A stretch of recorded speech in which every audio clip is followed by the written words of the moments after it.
Alright guys, today we got the battle of the century. On the bottom we have the 2019 John Deere E180 25 horsepower garden tractor. On the top we have the rock climber, off-road, turbo. Not just one electric motor, but two. 2000 milliamp battery. This isn't just a two-wheel drive, this is a 4x4.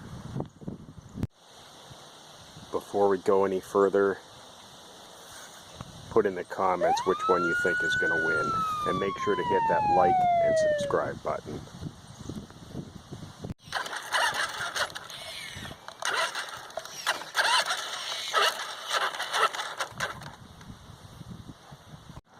Alright, the stage is set.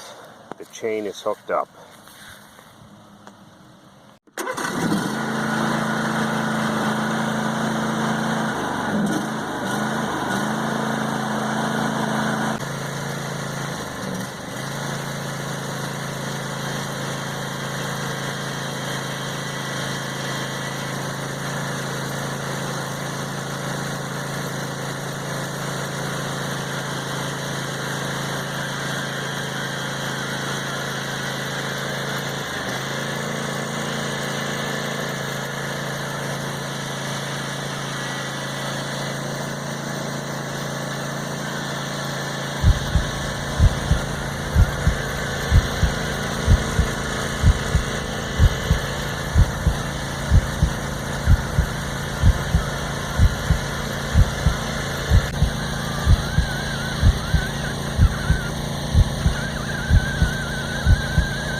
Well, in the end, with this epic battle, the twin motor turbo four-wheel drive RC truck dominated the 2019 John Deere 25 horsepower. The RC truck was so powerful it was actually tearing the chain apart, as you can see there. Poor John Deere will go back in the shed, hanging its head down in defeat. RC truck 1, John Deere 0.